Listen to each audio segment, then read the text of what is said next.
Bismillahirrahmanirrahim.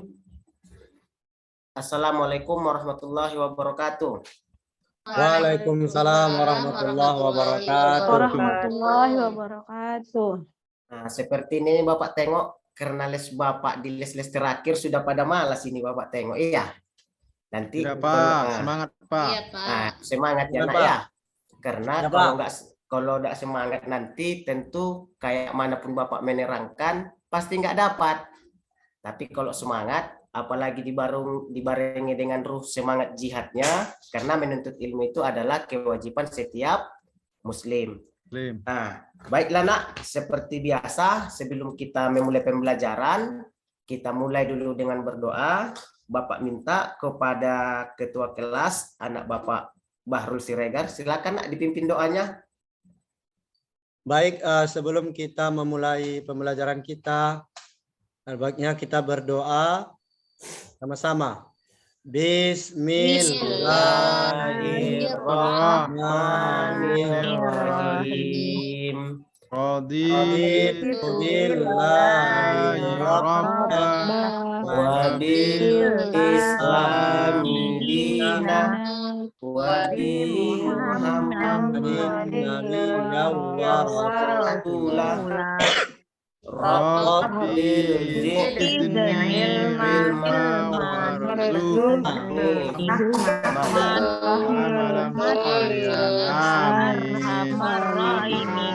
Amin. Salam kepada Bapak. Assalamualaikum warahmatullahi wabarakatuh. Waalaikumsalam warahmatullahi wabarakatuh. Ya, makasih Nak atas semangatnya. Kita lanjutkan pembelajaran kita ya. Untuk di pertemuan kedua ini kita masih tetap mempelajari tentang pelaksanaan tata cara penyelenggaraan jenazah. Di mana di pertemuan sebelumnya kita sudah membahas tentang dalil yang berkaitan dengan penyelenggaraan jenazah. Tapi sebelum kita memulai Nak, Bapak mau absen dulu. Siapa hari ini yang nggak hadir Nak? Hadir semua, Pak. Hadir semua, Pak. Iya, alhamdulillah. Gimana kabarnya Nak? Alhamdulillah sehat, luar biasa Allah. Iya, alhamdulillah. Semoga nanti anak-anak Bapak senantiasa sehat karena sebagai generasi umat Islam yang akan menjadi ustadz dan ustazah. Baik Nak, sebelum kita mulai pembelajaran, kita mulai dengan membacakan Bismillahirrahmanirrahim. Bismillahirrahmanirrahim. Oke, di pembelajaran kedua ini Bapak ingin menyampaikan dulu kompetensi intinya, yaitu menganalisis penyelenggaraan jenazah, selanjutnya menyajikan prosedur penyelenggaraan jenazah, di mana indikator yang akan kita capai nanti adalah menjelaskan, ini sudah Nak ya, minggu yang lalu, menjelaskan tata cara penyelenggaraan jenazah menurut hukum Islam, menyajikan pemaparan tentang dalil naklil dan contoh tata cara penyelenggaraan jenazah. Jadi di sini sebelum Bapak melanjutkan ke pelajaran, Bapak mau nanya dulu. Sering kita dikatakan setiap pelaksanaan pengurusan jenazah itu hukumnya fardu kifayah. Apa sih arti fardu kifayah dan fardu ain? Di sini Bapak mau minta dulu sebagai pembelajaran di awal karena Bapak yakin anak-anak Bapak juga waktu di kelas 8 atau SMP pasti sudah pernah belajar yang namanya tentang pengurusan jenazah. Tentu mengerti tentang istilah fardu ain dan fardu kifayah. Di sini coba dulu Bapak tunjuk satu orang. Anak Bapak Nursida Hanum. Apa itu pengertian fardu ain dan fardu kifayah? Coba dijawab. Ya Pak, kalau fardu ain itu adalah kewajiban seorang muslim yang sudah dewasa untuk menjalankan perintah Allah secara individu dan tidak dapat diwakilkan, seperti sholat, puasa Ramadan, dan lain-lain. Sedangkan fardu kifayah adalah kewajiban rame-rame, Pak. Contohnya seperti sholat jenazah. Iya, jawabannya bagus. Walaupun mungkin untuk fardu kifayahnya perlu Bapak tambahi supaya pemahamannya lebih baik. Nah, untuk itu Nak, kita lanjutkan ya pelajaran kita hari ini tentang masalah melaksanakan pengurusan jenazah, di mana kita lihat dari dasar hukumnya bahwasanya hukumnya fardu kifayah. Apa itu fardu kifayah? Jawabannya adalah kewajiban yang harus dikerjakan setiap umat Islam. Berarti sekilas sama dengan fardu ain. Namun ada perbedaannya, yang telah balik dalam suatu wilayah tertentu dan apabila telah dikerjakan oleh sebagian orang, maka terlepaslah kewajiban yang lain. Sehingga di sini dapat kita tengok perbedaannya, bahwasanya kalau fardu kifayah itu kewajiban pertamanya setiap orang, tetapi ada kategori keduanya, memiliki wilayah tertentu dan juga jika telah dikerjakan orang lain, maka akan terlepas kewajiban yang lain. Kalau fardu ain tadi sifatnya secara individu. Nah, selanjutnya adalah Quran surah Ali Imran ayat 185 sebagai dasar hukumnya, di mana Bapak bacakan saja artinya. Tiap-tiap yang berjiwa akan merasakan mati dan sesungguhnya pada hari kiamatlah akan disempurnakan pahalamu. Barang siapa dijauhkan dari neraka dan dimasukkan ke dalam surga, maka sungguh ia telah beruntung. Kehidupan dunia ini tidak lain hanyalah kesenangan yang memperdayakan. Dari ayat tadi menjelaskan bahwasanya nak, kematian itu pasti terjadi. Mau kita pejabat atau penjahat, tukang jahit, orang kaya atau orang miskin, maka yang namanya kematian pasti menimpa kita. Maka kita sebagai orang Islam perlu mempersiapkan untuk menghadapi kematian. Baik mungkin menyangkut diri kita atau menyangkut orang lain yang ada di sekitar kita. Maka untuk memahami lebih dalam, di sini ternyata ada aturan agama kita yang menjelaskan tentang bagaimana tahapan perawatan terhadap jenazah. Kalau kita sering mendengar, kita sebagai orang Islam wajib saling menasehati orang lain. Apa tujuannya nak? Karena memang kita adalah makhluk sosial. Jadi sangat pantanglah sebagai orang Islam yang mau mengatakan seperti ini. Jika ditegurkan oleh orang lain, maka kan jawabannya, jangan urus-urus aku, uruslah urusanmu. Aku tak mau diurus orang lain. Ternyata nak, ucapan itu adalah ucapan yang sombong yang harusnya dapat menyadarkan kita dengan kondisi kematian. Kenapa? Karena saat meninggal dunia, jika ucapan tadi diteruskan, maka seorang jenazah tidak akan bisa mengurus dirinya sendiri tanpa harus diurus oleh orang lain. Nah, di sini kewajiban kita terhadap jenazah yang pertama adalah memandikan jenazah. Dalam hal memandikan jenazah, di dalam agama kita, pertama ada syaratnya. Pertama yaitu orang Islam. Jadi kalau jenazah itu bukan orang Islam, tidaklah kewajiban bagi seorang Islam untuk memandikannya. Dan yang kedua adalah syarat boleh jenazah itu dimandikan jika didapati tubuhnya walaupun sedikit. Di sini baik itu mungkin dalam keadaan utuh maupun tidak utuh.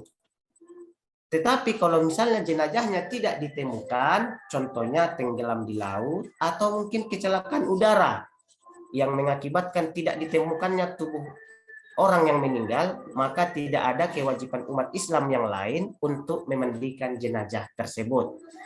Adapun tata cara memandikannya, mungkin sudah sering di antara anak-anak Bapak ada yang terlibat langsung dalam proses pengurusan jenazah atau minimal pernah melihat, di mana yang pertama tata cara memandikan jenazah itu adalah meletakkan jenazah dengan kepala agak tinggi di tempat yang disediakan, baik itu di tempat pemandian atau bisa juga dengan cara dipangku oleh orang lain. Yang kedua adalah kita harus menutup jenazah agar auratnya tidak terlihat. Selanjutnya, dalam memandikan jenazah perlu membersihkan kotoran jenazah, baik yang keluar dari depan maupun dari belakang, yaitu dengan cara tekan perutnya perlahan-lahan hingga jika masih ada kotoran di dalam tubuhnya, hingga akhirnya kotorannya keluar, dan setelah nanti selesai dimandikan diharapkan jenazah dalam keadaan suci dan bersih. Kemudian disiram dengan air bersih sambil diwudukkan jika nanti jenazahnya setelah selesai dimandikan dan seterusnya.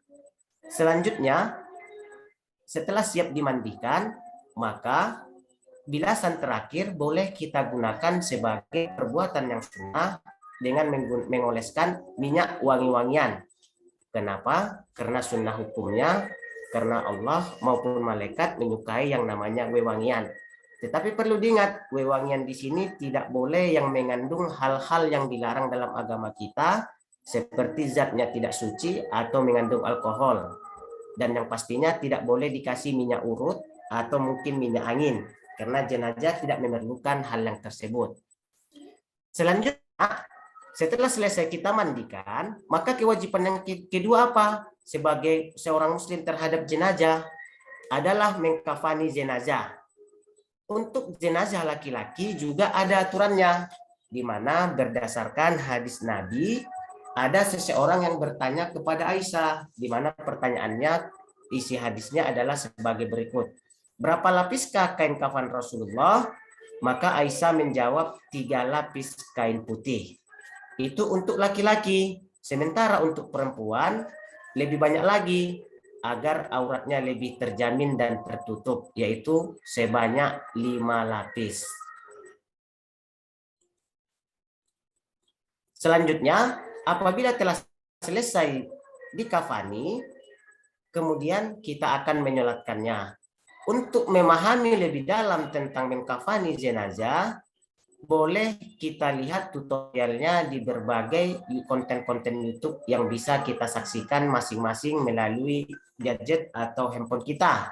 Karena Bapak yakin anak-anak Bapak kan semuanya sudah pada mahir menggunakan teknologi, maka rasanya Bapak nggak perlu lagi untuk menampilkannya, dan salah satu linknya boleh dilihat dari yang Bapak tampilkan di layar ya nak ya. Oke, selanjutnya kita lanjutkan.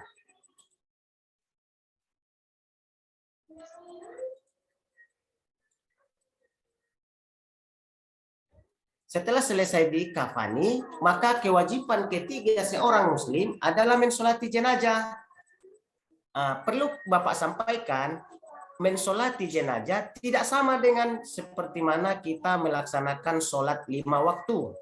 Di mana kalau sholat 5 waktu kan ada rukuknya, ada sujudnya, ada duduk di antara 2 sujud.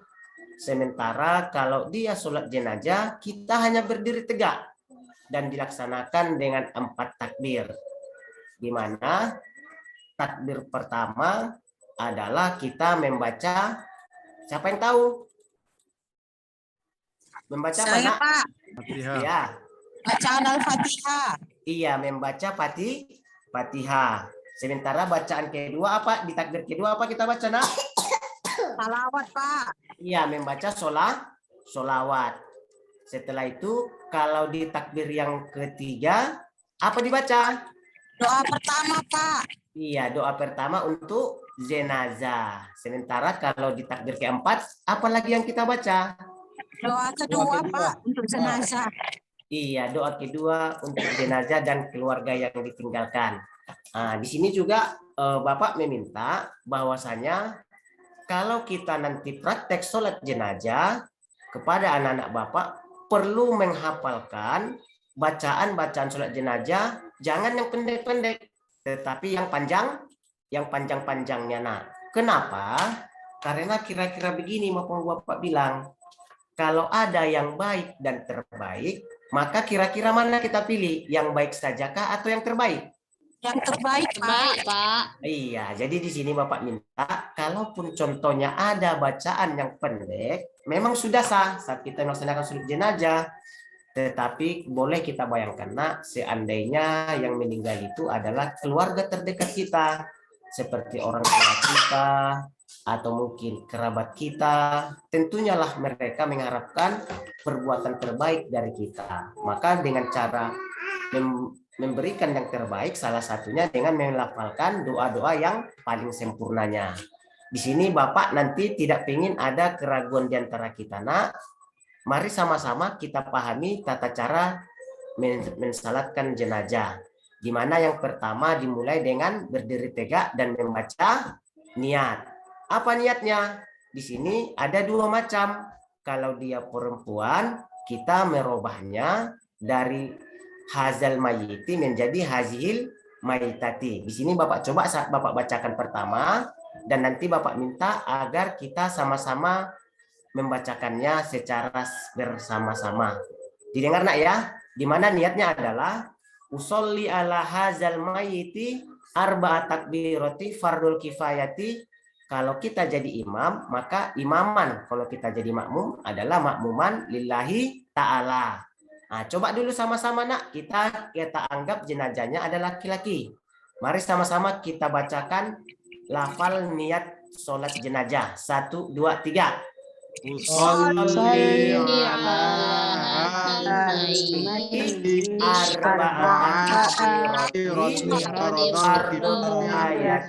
sebagai imaman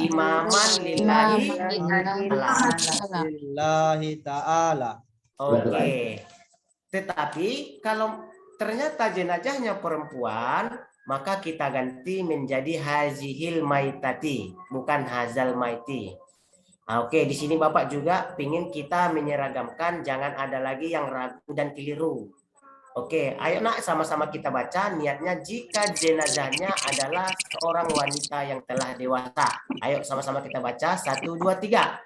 Usolli ala hadhil mayyiti arba'at takbirati fardul kifayati imaman lillahi ta'ala. Iya, yang artinya adalah saya niat sholat atas mayat laki-laki atau perempuan ini dengan 4 kali takbir fardu kifayah, baik menjadi imam, makmum karena Allah Ta'ala. Oke, selanjutnya adalah di takbir yang kedua kita akan membacakan apa? Membaca sholawat Nabi. Nah, di sini perlu kami pertegas nak bahwasanya sholawat itu kan banyak.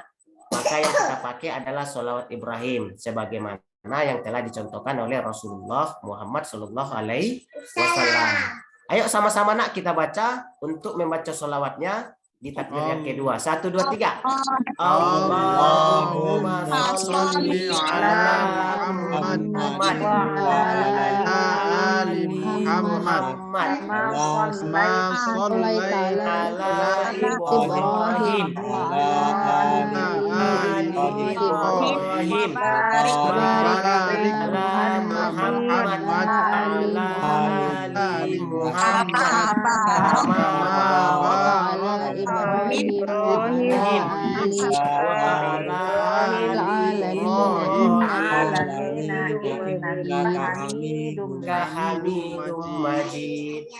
Oke nak, mungkin pasti ada, yakin Bapak di antara anak-anak Bapak ini pernah mendengar, Pak, sepertinya kalau di tempat kami ada sayyidinanya. Data satu lagi, jangan-jangan masa ada 2, berarti ada yang salah, ada yang benar loh, kan begitu. Maka jawabannya nak, di antara yang kedua tadi tetap benar. Karena di mana penggunaan sayyidina adalah para sahabat yang membuat dan Rasulullah juga tidak melarangkannya. Karena kan ada hadisnya mengatakan, ada hadis melalui ucapan, perkataan maupun persetujuan Nabi. Karena itu juga Rasulullah tidak larang, maka itu dibolehkan. Oke, selanjutnya masuk kita ke takbir yang ketiga. Di takbir yang ketiga, ini tadi bahwasanya Pak, biasanya kalau di tempat kami bacaannya yang pendek-pendek saja, biar cepat langsung dikuburkan Pak. Apakah itu tidak mengurangi maknanya? Pada hakikatnya adalah tetap sah dan boleh. Tapi kan Bapak bilang, tandanya kita pelajar muslim di zaman modern dan harus bisa lebih maju dan lebih menyempurnakan supaya kita bisa memberikan yang terbaik kepada si mayat. Untuk itu Bapak meminta supaya yang kita hafalkan adalah yang panjangnya, nggak boleh yang pendek. Bukan berarti dilarang atau salah nak ya, tetapi untuk mendapatkan yang terbaik. Untuk itu nak, ayo sama-sama kita bacakan apa bacaan di takbir yang ketiga. Ayo sama-sama supaya seragam semuanya. Kita mulai nak ya, 1, 2, 3. Allahumma ghfir lahu warhamhu wa'afihi wa'anhu wa akrim nuzulahu wa wasi' madkhalahu waghsilhu bil ma'i was-salji wal barad wa naqqihi minal khataaya kama Nas'aluhul abyadu minal nasi wa abdilhu daran khairan min dari wa ahlan khairan min ahli wa zawjan khairan min zawji wa adkhilnal jannah min azabil wa azabin nar. Oke, nanti bagi yang belajar nak, Bapak minta supaya melancarkannya. Karena ini wajib harus kita ketahui. Jangan nanti di saat telah terjadi musibah yang menimpa keluarga kita, di mana kita harus ikut menyelenggarakan sholat jenazah, baru di situ kita belajar. Tentunya sebagai orang Islam harus, istilah yang mau Bapak sampaikan, kan ada pepatah mengatakan, sedia payung sebelum hujan. Artinya kita harus siapkan dulu kemampuan kita untuk melaksanakan sholat jenazah sebelum hal-hal yang tidak kita inginkan terjadi di dalam kehidupan kita. Terus bagaimana cara melaksanakannya? Nah, seperti Bapak bilang, bahwasanya tutorialnya sudah banyak, bisa kita lihat di link-link YouTube. Salah satunya telah Bapak tampilkan di layar. Dan Bapak sangat yakin anak-anak Bapak juga sudah jago-jago. Bahkan banyak yang lebih jago dari orang Bapak yang sudah tahun tua ini. Bapak yakin yang muda-muda pasti lebih cekatan, lebih hebat menggunakan teknologi, apalagi hanya sekedar untuk menonton dan mencari yang berkaitan dengan materi kita tentang tata cara mensolatkan jenazah. Oke, nak, sampai di sini ada lagi rupanya kewajiban kita setelah sampai menyolatkan. Tentu ada yang terakhir, yaitu menguburkan jenazah. Karena tidak mungkin jenazah tadi setelah disolatkan kemudian dibiarkan begitu saja. Tentu harus ada endingnya, yaitu kita kuburkan. Di mana dalilnya adalah Rasulullah Shallallahu Alaihi Wasallam bersabda dari Abu Hurairah radhiyallahu anhu, Nabi Muhammad Shallallahu Alaihi Wasallam bersabda, segerakanlah menguburkan jenazah. Apa maksudnya? Bahwasanya di dalam agama kita berbeda dengan mungkin pemahaman agama yang lain. Kalau dikatakan salah, nak, kita harus yakin bahwasanya ajaran agama kita yang paling benar. Kita tidak mau menyudutkan agama lain. Kita bisa lihat bahwasanya di agama yang lain ada yang sampai disuntik pakai pengawet, ada yang dilama-lamakan. Sesungguhnya hal yang demikian itu selain menyulitkan untuk proses terhadap jenazah, juga menyulitkan bagi keluarga yang ditinggalkan. Bahkan jika penanganannya tidak tepat, bisa menjadi sumber penyakit untuk orang yang hidup. Untuk itu, nak, sangat benarlah agama kita tidak akan mempersulit umatnya jika kita mengikuti ajaran agamanya. Salah satunya terbukti saat ada yang meninggal dunia, maka segera untuk dikebumikan atau dikuburkan. Bahkan berbagai riwayat menjelaskan atau berdasarkan pemahaman hukum para ahli fikih, setidak-tidaknya paling lama itu adalah jangan sampai terlambat sholat 5 waktu. Artinya paling lama kurang lebih hanya bisa 1 hari semalam. Oke, nak, selanjutnya sesampai kita di sini, bagaimana tata cara menguburkannya? Tentunya lah tidak sama dengan menguburkan selain dari manusia. Ini maaf cakapnya, nak. Bagaimana kalau kita menguburkan, contohnya kalau ada ayam yang mati? Tentu prosedurnya tidaklah sama dengan manusia. Karena manusia adalah termasuk makhluk Allah yang harus kita muliakan. Maka saat meninggal dunia juga kita harus memuliakannya dan mengikuti bagaimana sunnah Rasulullah. Bagaimana rupanya caranya? Yang pertama tentu harus kita kuburkan di dalam lubang yang setinggi orang berdiri atau minimal sedada manusia. Apa tujuannya? Agar setelah kita kuburkan, nanti hewan yang bisa mengganggu atau memangsa bangkai tidak bisa merusak kuburan atau mengambil jenazah yang telah kita kuburkan. Dan yang kedua, untuk jenazah perempuan itu harus lebih dalam. Apa alasannya? Karena memang proses pembusukannya, jenazah perempuan itu lebih cepat dan lebih bau berdasarkan dari ilmu biologinya. Selanjutnya masalah bagaimana dengan liang kuburnya Pak? Karena di tempat kami kadang berbeda dengan yang lain.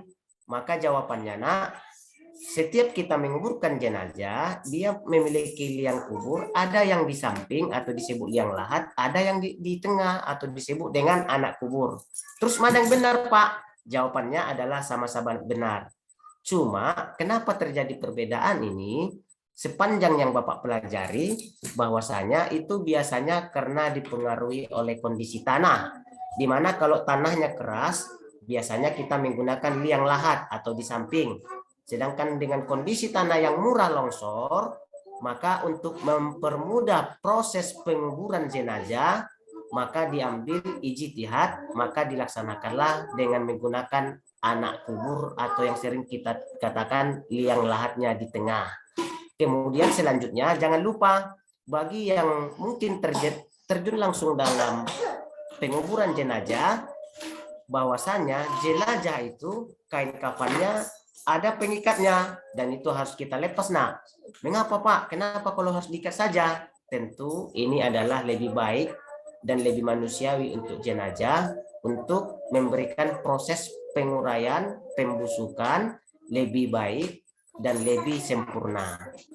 Oke, sampai di sini ada yang mau ditanya, Nak? Kalau memang tidak ada, kalau memang tidak ada, berarti giliran Bapak yang menanya. Karena Bapak yakin bahwasanya kalau pas-pas saja nanti, jangan-jangan ada ini anak Bapak yang dari tadi ngantuk-ngantuk, apalagi sudah di les-les terakhir kita ini kan. Bapak pingin di pembelajaran kita ini, pelajarannya dapat dan nanti dapat diterapkan di dalam kehidupan sehari-hari.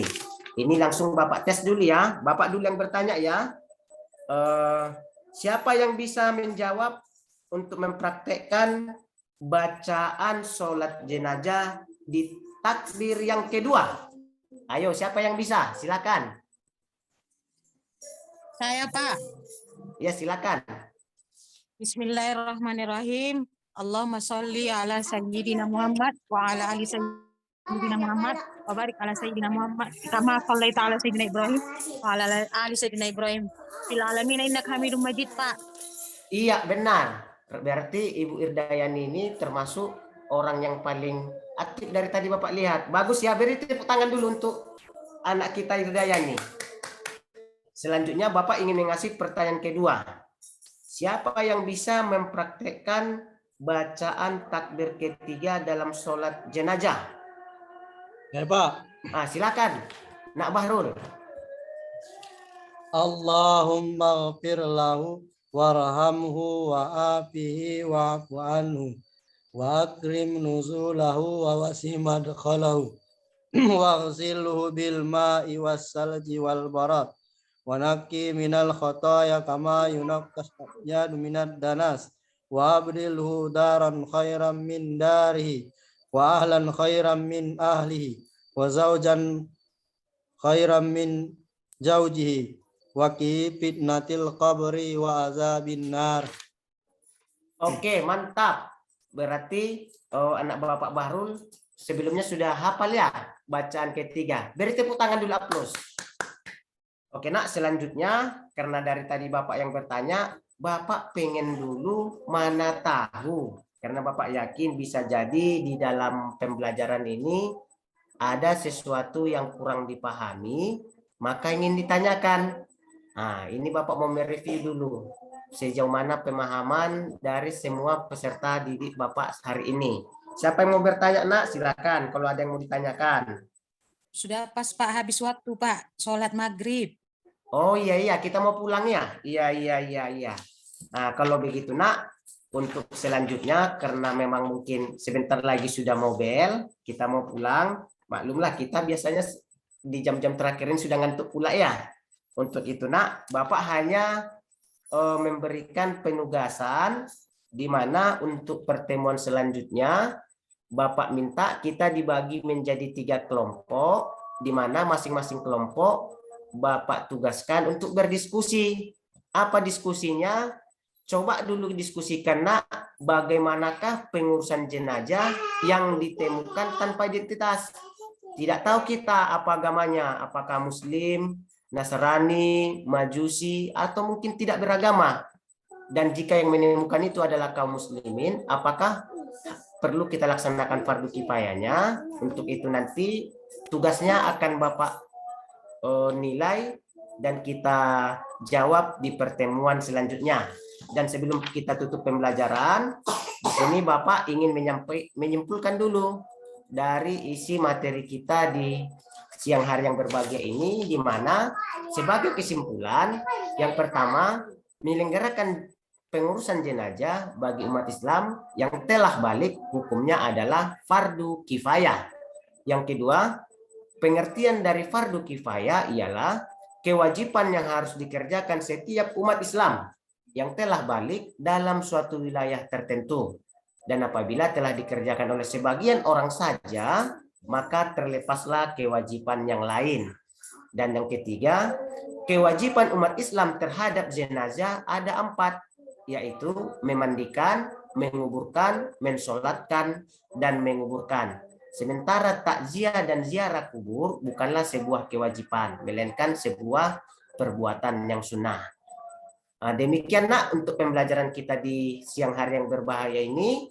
Mohon maaf, mungkin jika ada yang kurang jelas dari penyampaian Bapak, bisa juga dicari dari sumber-sumber yang lain. Untuk itu, di sini mari nak kita tutup pembelajaran kita dengan membacakan doa kifarat majelis.